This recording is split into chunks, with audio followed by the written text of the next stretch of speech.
Hey everybody, Miss Bachelor here. So today we're going to be talking about point and slope form.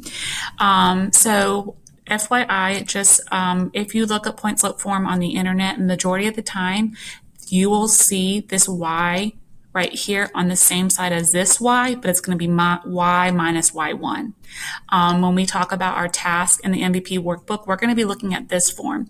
And I prefer this form because when you guys get into like Math 2 and we talk about vertex form, like a quadratic, it's a very similar type of layout. So we're going to stick with the y value of your point on the same side as everything else, and only y over here be by itself. Just FYI. All right, point slope form is a different way to write a slope linear equation. The reason why we use it is because we don't automatically know right away what the y-intercept is, but we can still write a useful equation. So we have point slope is y equals m, that's your slope, times the x variable minus the x value of the coordinate point plus the y value of that coordinate point. Okay, so we're going to do an example together. So it says find the slope and then write two different equations in point slope form by choosing different points each time. So first off, what is our slope? That's what we got to find out first. So I need to figure out our slope. So I need to go from what is 2 minus 5. I'm going to make myself, so slope. We have 2 minus 5 over 2 minus 1.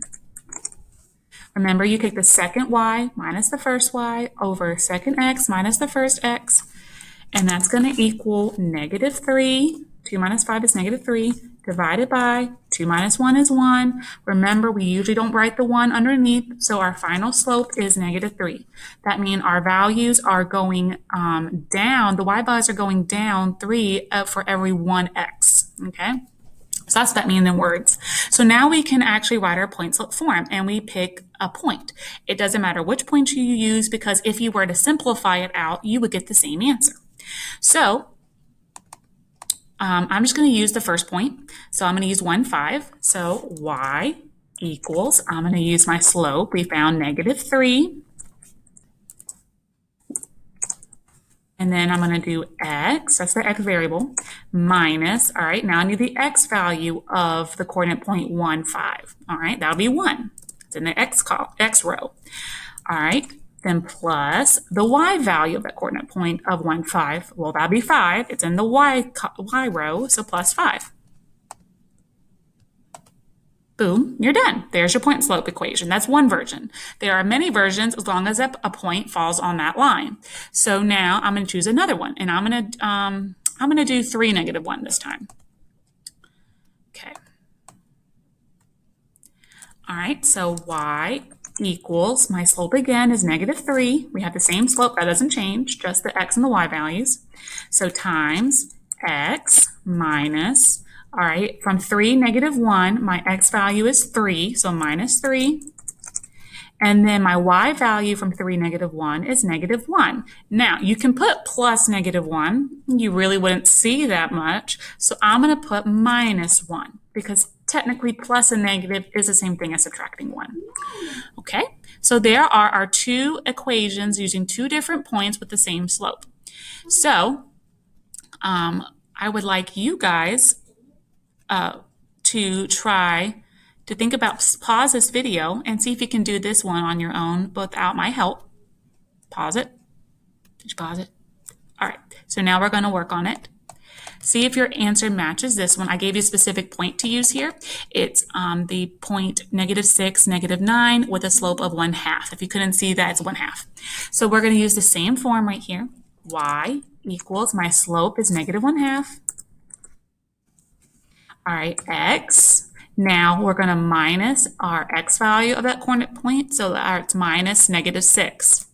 But you really won't see anyone put minus negative 6. So I'm really going to make it a positive 6. And then my y value from that coordinate point is negative 9. Again, I'm not going to put plus negative 9.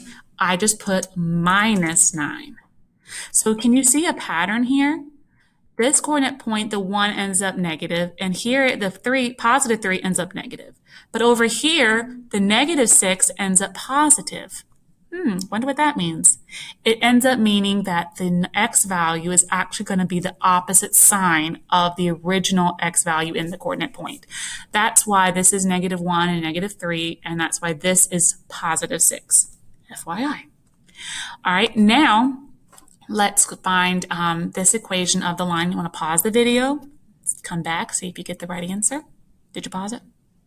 Okay, so we first need to find the slope. We're not given the slope yet. We have 2 coordinate points, so let's find the slope first. All right, so I need to do the y's over the x's. So my second y is negative 1. Oh, I put my parentheses. Negative 1 minus my first y, which is 7, divided by my second x, which is 1, minus my first y, which is negative 3. Okay, equals, all right, negative 1 minus 7 is negative 8, because you're moving 1 more down the number line on the left, divided by 1 minus negative 3. That's the same thing as doing 1 plus 3, which is 4. So now simplify your fraction. Always do that. What's negative 8 divided by 4? That's negative 2.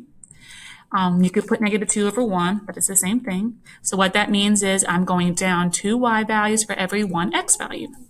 So now we can write our equation in point slope form, and it doesn't tell us which point to use, so you can choose which one you want. I'm just going to use the first one so we can practice again with that x being negative. So y equals, my slope is negative 2 times x, and since my x is negative 3 here, I'm going to make it a positive 3 because it's going to end up being the opposite. And then I have my y value, which is 7, so plus 7. The y value doesn't change, just the x. So there are your several different examples of how to use point slope form, given when you're given the slope and when you're not given the slope. So your job is to practice on this page when it loads. There we go. So you have to match these up. These are not in the right order. Okay, so you're going to match the point slope up on the point slope column and match the slope intercept problem in the slope intercept column. And they give you the slope and a point. And it's the same numbers, but I changed the signs for the numbers, okay? So you're just going to match these up to the correct row, okay? And I will see you guys in the next video. Bye.